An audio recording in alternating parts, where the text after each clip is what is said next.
Excella Education Study in USA assured scholarship. Contact 9881 96666. నమస్తే, welcome to I dream. నేను మీ విజిత. గత కొద్ది రోజుల క్రితం మనమందరం కూడా ఒక వార్త విన్నాం. దేని గురించి అంటే కరోనా వ్యాక్సిన్ గురించి. కరోనా కట్టడి కోసం మన అందరం కూడా ఏదైతే కోవిషీల్డ్ వ్యాక్సిన్ తీసుకున్నామో ఆ వ్యాక్సిన్ వల్ల చాలా రకాల సైడ్ ఎఫెక్ట్స్ వస్తున్నాయనే వార్తలు గత కొద్ది రోజుల క్రితం విన్నాము. మళ్ళీ ప్రస్తుతం ఒక 2 రోజుల నుంచి ఈ వార్తలు అయితే ఎక్కువగా వినిపిస్తున్నాయి. అయితే ఇందులో ఎంతవరకు నిజం ఉంది అనే అనుమానాలు ప్రతి ఒక్కరిలో ఉన్నాయి. ఆస్ట్రోజెనికా అనే కోవిషీల్డ్ వ్యాక్సిన్ తయారు చేసిన కంపెనీనే స్వతహాగా దీనివల్ల సైడ్ ఎఫెక్ట్స్ వస్తున్నాయి అనే విషయాన్ని ఒప్పుకుంది అనే వార్త కూడా వింటున్నాం. అసలు ఇదంతా ఎంతవరకు నిజం? నిజంగా ఆ సంస్థ ఒప్పుకుందా? నిజంగా సైడ్ ఎఫెక్ట్స్ అనేవి వస్తున్నాయా? వస్తే ఎటువంటి సైడ్ ఎఫెక్ట్స్ వస్తున్నాయి? చాలామంది చెప్తున్నారు సైడ్ ఎఫెక్ట్స్ విషయానికి వస్తే బ్రెయిన్లో బ్లడ్ క్లాట్ అవ్వటము, ప్లేట్లెట్స్ కౌంట్ అనేది తగ్గిపోవడము, ఇలాంటి రకరకాల సైడ్ ఎఫెక్ట్స్ వస్తున్నాయనే వార్తలు వింటున్నాం. ఇదంతా ఎంతవరకు నిజం? ఇంతకుముందు మనం మాట్లాడుకున్నప్పుడు విదేశాలలో మాత్రమే ఈ యొక్క వ్యాక్సిన్ ఎఫెక్ట్ అనేది ఉంది, సైడ్ ఎఫెక్ట్స్ వస్తున్నాయి, మన దగ్గర లేదు అని. నిజంగా మన దగ్గర ఉందా లేదా? ఈ సైడ్ ఎఫెక్ట్స్ అనేది ఒక అపోహ, నిజమా? ఇలాంటి విషయాలన్నింటినీ తెలియజేయడం కోసం ప్రస్తుతం మనతో పాటు ఉన్నారు ప్రముఖ కార్డియాలజిస్ట్ డాక్టర్ మువ్వా శ్రీనివాస్ గారు. ఇప్పుడు సార్తో మాట్లాడి డీటెయిల్గా తెలుసుకుందాం. నమస్తే సార్. నమస్కారం అండి, నేను డాక్టర్ మువ్వా Srinivas.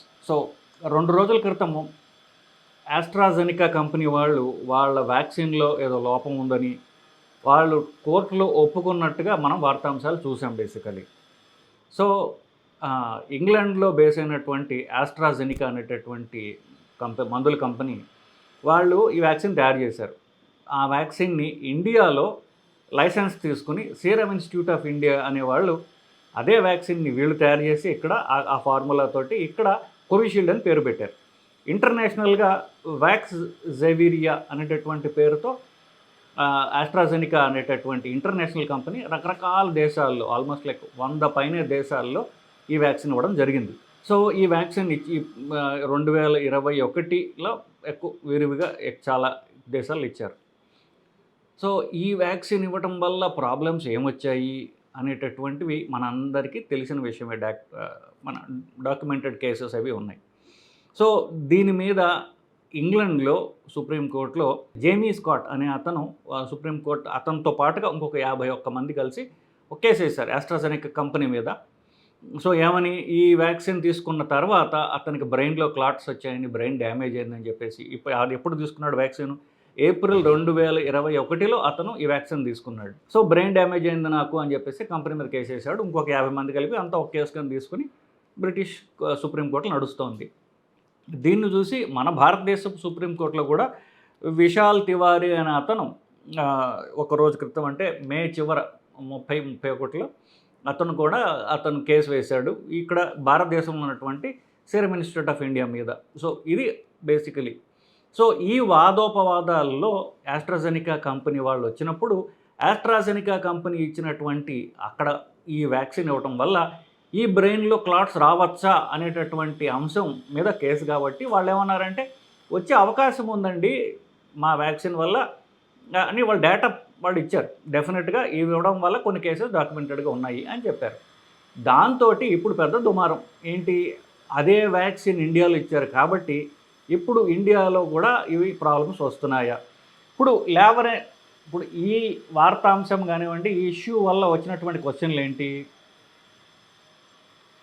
ఎప్పటికప్పుడే medical mafia, pharma mafia వీళ్ళు వాళ్ళ డబ్బుల గురించి మమ్మల్ని అందరినీ అవసరం లేనటువంటి వ్యాక్సిన్ మాకు ఇచ్చేశారు, అసలు ఈ వ్యాక్సినే అవసరం ఉందా? First question. రెండో క్వశ్చన్ ఏంటి, దీని సైడ్ ఎఫెక్ట్స్ గురించి మాకు ముందే మీరు ఎందుకు చెప్పలేదు, ఇస్తే మేము తీసుకునే వాళ్ళం కాదు కదా అనేటటువంటి రెండవది. మూడవది, ఈ రకరకాల సైడ్ ఎఫెక్ట్స్ వస్తున్నాయి, మీరు క్లాట్స్ అంటున్నారు, బ్రెయిన్లో క్లాట్స్ అనే కేసు వేసి ఉండొచ్చు, ఇంకా రకరకాల కాంప్లికేషన్లు ఉండొచ్చు కదా, దాని గురించి మాకేమన్నా ఉండే అవకాశం ఉందా? దానివలన ఇప్పుడు యువతలో హార్ట్ అటాక్ రిస్క్ వచ్చే అవకాశం ఉన్నదా? ఇవి క్వశ్చన్లు. ఇవి గత 3-4 సంవత్సరాలుగా కంటిన్యూస్గా రైజ్ అయ్యేటటువంటి క్వశ్చన్లే. సో మొదటి క్వశ్చన్కి మనం చూసుకుంటే అసలు దీనిలో నిజాలు ఏమిటి? బ్లడ్లో క్లాట్స్ వచ్చి అది బ్రెయిన్ ఎఫెక్ట్ అవ్వడం ఎంతవరకు నిజం? సో నిజానికి ఇది కొత్తగా తెలిసిందేమి కాదండి. ఇప్పుడు మీరు చూసినట్లయితే బ్రిటిష్ మెడికల్ జర్నల్ BMJ అంటాం, 14th April 2021 అంటే ఆల్మోస్ట్ లైక్ మూడేళ్ల క్రితమే ఈ వ్యాక్సిన్ ఇవ్వటం వల్ల ఏ సైడ్ ఎఫెక్ట్స్ ఉంటాయని చెప్పేసి ఆ కంపెనీ కాదు, మామూలు మెడికల్ బాడీస్ అంటే బ్రిటిష్ డాక్టర్స్ వాళ్ళు రీసెర్చ్ చేసి ఆ ఆర్టికల్ ఇచ్చారు. అది ఇంటర్నెట్లో ఉంది, గూగుల్లో ఉంది, మీరు ఎవరైనా సరే చూసుకోవచ్చు. దాని ఆర్టికల్ ఏంటంటే basically thrombosis after COVID-19 vaccine. COVID-19 vaccine ఇచ్చిన తర్వాత వచ్చేటటువంటి రక్తం గడ్డగట్టడం, రక్తం ప్రాబ్లమ్స్ ఏమిటి అనే దాని మీద ఒక ఆర్టికల్ వచ్చింది. సో ఆ ఆర్టికల్లో వాళ్ళు చెప్పిన దాని ప్రకారం అంటే ఇప్పుడు కాదు, మనకు అప్పుడే తెలుసు. ఇప్పుడు కొత్తగా ఈ కంపెనీ వాళ్ళు చెప్పనిది మనకు కొత్తగా తెలిసింది, కొత్తగా రిస్క్ వచ్చింది కూడా ఏం లేదు. సో అప్పుడు డేటా ప్రకారం కంపెనీ వాళ్ళు చెప్పింది ఏంటంటే ఈ ఆస్ట్రాజెనికా వ్యాక్సిన్ అంటే మనకి కోవిషీల్డ్ అనుకుందాం పోని మన పరిభాషలో, కోవిషీల్డ్ ఇవ్వడం వల్ల 10 లక్షల మందిలో 3 నుండి 15 మందికి రక్తంలో బ్రెయిన్లో రక్తం గడ్డలు కట్టచ్చు. సో రక్తం గడ్డలు కట్టడం అనేది జరుగుతుంది. దాంట్లో సగానికి సగం మందికి మెదడులో ఉన్నటువంటి వీన్స్లో రక్తం గడ్డలు కట్టచ్చు. ఇది కామన్గా అనేది కామన్ కాదు, ఎంత కామన్ అని నేను చెప్పాను ఇప్పుడే. 3 నుండి 10 లక్షల మందిలో. సో ఈ 3 నుండి 15 మందిలో సగం మందికి బ్రెయిన్లో రక్తం గడ్డలు కట్టచ్చు. ఒక 10 నుండి 20% మందికి పొట్టలోని వీన్స్లో రక్తం గడ్డలు కట్టచ్చు. ఇంకొక 20% మందికి ఊపిరితిత్తుల్లో రక్తం గడ్డలు కట్టచ్చు. ఇది ఒక్కటే మాత్రమే ప్రాణాపాయం. అతి అంటే నాలుగోది లెస్, అంతకంటే తక్కువగా మనకి కనిపించేది హార్ట్ అటాక్స్ రావడం. సో నేను చెప్పినట్టుగా 10 లక్షల మందిలో మ్యాక్సిమం 15 మంది మనకు రావచ్చు. ఆ 15 మందిలో మొదటి కామనెస్ట్ బ్రెయిన్, తర్వాత పొట్ట, తర్వాత ఊపిరితిత్తులు, నాలుగోది హార్ట్ అటాక్స్. సో ఇది డాక్యుమెంటెడ్. దీని గురించి ఎవరు వారికి తోచినట్టుగా దీన్ని మ్యాగ్నిఫై చేసి వాళ్ళు చెప్పడం, భయపడటం, భయపెట్టడం ఇవన్నీ జరుగుతున్నాయి బేసికలీ. బట్ మనకి 2021 డేటాలు వచ్చిన దాని ప్రకారం డాక్యుమెంటెడ్గా ఇది results basically. Next question, almost 2 ఏళ్లుగా అవసరం ఈ ఎప్పుడైతే న్యూస్లో వచ్చిన ప్రతిసారి జరిగేది ఏంటి, హార్ట్ అటాక్స్, యంగ్ పీపుల్లో హార్ట్ అటాక్స్ రావడానికి ఈ కోవిడ్ వ్యాక్సినే కారణమా? మనం ముందే డేటా మనం అనుకున్నాం బేసికలీ. సో సడన్ డెత్ ఈ వ్యాక్సిన్ ఇవ్వటం వల్ల సడన్గా ఎవరైనా చనిపోతున్నారు అనేది టర్కీలో ఒక 9 మందికి అటాప్సీ స్టడీస్ చేశారంటే మన ఎవరైతే వ్యాక్సిన్ వల్ల చనిపోయారు అనుకుంటారో వాళ్ళ గుండె తీసి బయటికి, చనిపోయిన తర్వాత వాళ్ళ గుండెలు బయటకు తీసి వాటి పరీక్ష చేసి చూశారు. వాళ్ళలో మాత్రం తెలిసింది ఏంటంటే హార్ట్ అటాక్స్ అవడం అంటే జరిగినాయి. కానీ ఎంత వ్యాక్సిన్ ఇచ్చిన తర్వాత ఫస్ట్ డోస్ వ్యాక్సిన్ మొదట మీకు తెలిసి గుర్తుండే ఉంటుంది, కోవిషీల్డ్ 3 డోసెస్ ఇస్తారు. మొదటి డోస్ ఇచ్చిన తర్వాత నెల రోజుల లోపల ఈ హార్ట్ అటాక్స్ అనటం జరిగినవి. ఎంత నేను చెప్పినట్టుగా 10 లక్షల మందిలో 3కి వచ్చి ఉండొచ్చు. 10 లక్షల మందిలో 3కి వచ్చి ఉండొచ్చు. మన భారతదేశంలో 100 కోట్ల మందికి ఆ వ్యాక్సిన్ ఇచ్చారు. ఒకటిసారి ఎక్కువ మంది ఇచ్చారు, రెండోసారి, మూడోసారి ఇంకా తక్కువ మంది ఇస్తారు. 100 కోట్లలో మనం చూసుకుంటున్నప్పుడు ఒక 150 కేసులు ఉంటాయి. అంటే దేశం మొత్తం మీద ఒక 150 కేసులు హార్ట్ అటాక్స్ వచ్చి ఉండొచ్చు 100 కోట్లలో. సో ఇది ఎంత కామన్ అనేది ఈయన చెప్పే లెక్కలు బట్టి మీకు తెలుస్తుంది. మరి ఇంతమంది హార్ట్ అటాక్స్ చచ్చిపోతున్నారు, ఆ వీడియోలు చూసాం, ఈ వీడియోలు చూసామంటే మీరు చనిపోవటం వ్యాక్సిన్ వల్లనే అని మీరు అనుకుంటున్నారు. సో ఈ వ్యాక్సిన్ వలన వచ్చే కాంప్లికేషన్లో హార్ట్ అటాక్స్ అనేవి అంటే అతి తక్కువగా చూస్తున్నాం. వాటిల్లో కూడా ఇంత పెద్ద దేశంలో ఈ 100, 150 అని చెప్పాను చూసారు, 150 కూడా ఒక లెక్క మాత్రమే, క్యాల్కులేటెడ్, డాక్యుమెంటెడ్ కాదు. సో ఇకపోతే ఈ వ్యాక్సిన్ ఇవ్వటం వల్ల ఇప్పుడు మాకు హార్ట్ అటాక్ రిస్క్ ఉన్నదా? ఇప్పుడు మళ్ళీ ఇందాక నేను చెప్తాను. సో వ్యాక్సిన్ ఇచ్చిన తర్వాత ఫస్ట్ డోస్ ఇచ్చిన తర్వాత ఒక నెల రోజుల్లో హార్ట్ అటాక్స్ అనేవి చూస్తాం. 2వ డోస్ ఇచ్చిన తర్వాత చాలా తక్కువ ఉంటుంది. 3వ డోస్ తర్వాత అసలు ఇప్పటిదాకా డాక్యుమెంటెడ్ కేసెస్ లేవు. 3 ఏళ్ల తర్వాత అంటే అసలు అది mathematically it's not even possible. So 3 ఏళ్ల తర్వాత అప్పుడు వ్యాక్సిన్ ఇచ్చినందుకు ఇప్పుడు వస్తాయా అనుకోవటం అనేది చాలా చాలా చాలా మరి సాగదీయడమే అవుతుంది బేసికలీ. ఒక నెల రోజుల దాకా మాత్రం పర్వాలేదు, ఆ తర్వాత వ్యాక్సిన్ వల్ల కాంప్లికేషన్స్ రావు.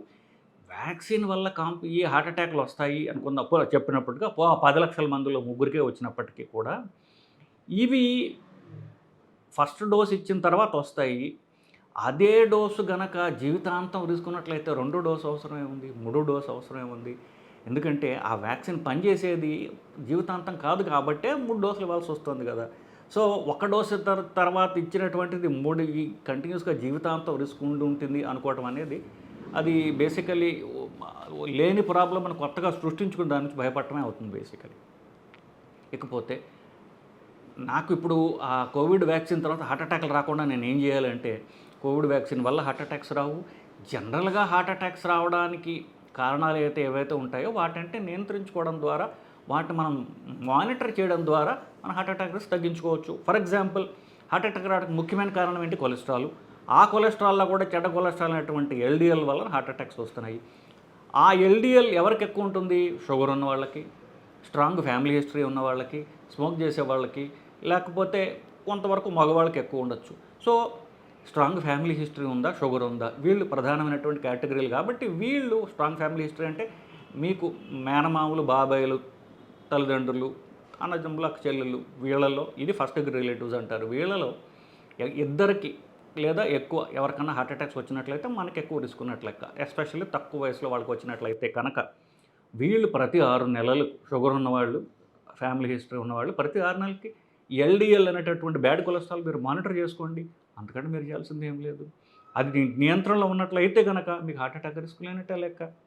అది 70కి దగ్గరగా ఉండేటట్టుగా చూసుకోండి. చూసుకోవడం అంటే ఎక్కువ ఉంటే కనుక మందులు వేసుకొని మళ్ళీ పరీక్ష చేసుకుంటూ అది 70 దగ్గరగా ఉండేట్టుగా మీరు చూసుకున్నట్లయితే మీకు హార్ట్ అటాక్ రిస్క్ అంటూ మీకు బేసిక్లీ ఉండదు. సో ఫైనల్గా నేను చెప్పొచ్చేదల్లా, ఇప్పుడు మాకు రిస్క్ ఉందా అనేటటువంటి భయపడే వాళ్ళకి బేసిక్గా ఒకటి నేను చెప్పదలుచుకున్నా. మామూలుగా రక్తంలో గడ్డలు కడతాయన్న రిస్క్ ఉంది కదండి, అది వ్యాక్సిన్ వల్ల 10 లక్షల మందిలో 3 నుండి 15 మంది దాకా, 15 మ్యాక్సిమం వేసుకోండి, 10 లక్షల మందిలో 15 వరకు రావచ్చు. ఆడవాళ్ళు వాళ్ళ పీరియడ్స్ పోస్ట్పోన్ చేసుకోవడానికి, లేకపోతే పిల్లలు పుట్టకుండా ఆపడానికి ఓరల్ కాంట్రసెప్టివ్ పిల్స్ అని వాడతారు. సో దానివలన ఎంత రిస్క్ ఉంటుందంటే 50 నుండి 1200 వరకు రిస్క్ ఉండొచ్చు. అది 15 అయితే ఇది 50 నుండి 1200 దాకా. సిగరెట్ తాగే వాళ్ళకి, సిగరెట్ తాగే 10 లక్షల మందిలో ఈ రక్తం గడ్డలు కట్టే రిస్క్ 2000 వరకు ఉండొచ్చు. లాస్ట్గా కోవిడ్ జబ్బే వచ్చిందనుకోండి, 10 లక్షల మందిలో 1,65,000 మందికి కోవిడ్ వైరస్ వల్ల రక్తం గడ్డలు కట్టి ప్రాణం పోవచ్చు. ఇప్పుడు కోవిడ్ వ్యాక్సిన్ వల్ల 15 మందికి రక్తం గడ్డలు కడుతున్నాయి, 15 మందికి మ్యాక్సిమం. కోవిడ్ వైరస్ వల్ల 1,65,000 మందికి రక్తం గడ్డలు కట్టి వాళ్ళ ప్రాణాలు పోతున్నాయి. మరి అలాంటప్పుడు వ్యాక్సిన్ వల్ల ప్రాణాలు పోతున్నాయా, కోవిడ్ వైరస్ వల్ల ప్రాణాలు పోతున్నాయా? ఇది ఎంత శాతం ఎక్కువ ఉన్నది?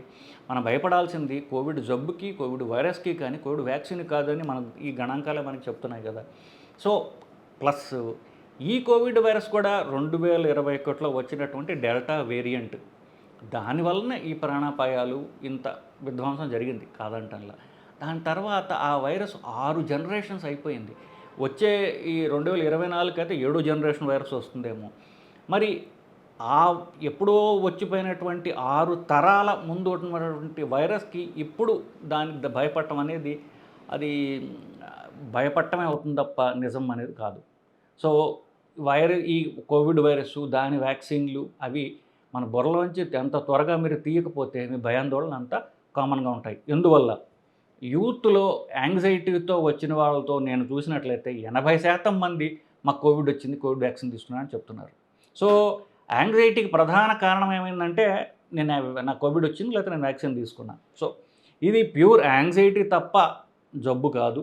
ఆ జబ్బు వల్ల ఇప్పుడు కొత్తగా వచ్చేదంటూ కొత్త ప్రాబ్లమ్స్ అంటే ఏం లేవు. సో అనవసరంగా భయ ఆందోళనకు గురయ్యి ఇట్లాంటి న్యూస్ నేను చెప్తున్నాగా, ప్రతి సంవత్సరం కొత్త వస్తూనే ఉంటాయి. ఎందుకంటే సెన్సేషనలిజం అనేది ఇప్పుడు ప్రస్తుత మీడియాలో సెన్సేషనలిజం అనేది అది ఒక అలవాటు అయిపోయింది అందరికి. సెన్సేషనల్ న్యూస్ ఉంటేనే కదా అందరికి నడిచేది, మన వ్యాపారం నడిచేది. సో సెన్సేషనలిజం గురించి వచ్చినటువంటి న్యూస్లకి మీరు అంతగా రియాక్ట్ అవ్వాల్సినటువంటి అవసరం లేదనేది నా అభిప్రాయం అండి. అయితే మొత్తానికి వ్యాక్సిన్ యొక్క డోసేజ్ అనేది కాలపరిమితి కొంతవరకే ఉంటుంది. దాని ఎఫెక్ట్ అనేది ఆల్రెడీ అయిపోయింది. మనకు 2021లో మనం వ్యాక్సిన్ తీసుకున్నాము. ఆల్రెడీ 2-3 సంవత్సరాలు గడిచిపోయింది. దాని ప్రభావం అనేది ఇప్పుడు రాను తగ్గిపోయిందనే చెప్పాలి. మనకు ఇంతకు ముందు ఇప్పుడు ఈ వార్తలు మనం సైడ్ ఎఫెక్ట్స్ వస్తున్నాయనే వార్తలు అయితే కొత్తగా ఏం వినట్లేదు. ఆల్రెడీ వ్యాక్సిన్ తీసుకున్న కొద్ది రోజులకే మనం హార్ట్ అటాక్స్ వచ్చాయి, ఇలాంటి సైడ్ ఎఫెక్ట్స్ ఉన్నాయనే వార్త వార్తలు విన్నాం. ఇప్పుడు కొత్తగా అయితే ఆ ప్రభావం వల్ల మనకు సైడ్ ఎఫెక్ట్స్ వచ్చే అవకాశం లేదు. ఒకవేళ అలాంటి భయాలు ఎవరికైనా ఉన్నా కూడా భయాలన్నీ తీసేసి దానికి తగ్గట్టుగా మీరు ఇమ్యూనిటీ పవర్ పెంచుకుంటే కనుక ఇలాంటి సైడ్ ఎఫెక్ట్స్ నుంచి బయటపడవచ్చు అని సార్ చెప్తున్నారు. చాలా మంచి విషయాలు తెలియజేశారు sir. Thank you very much.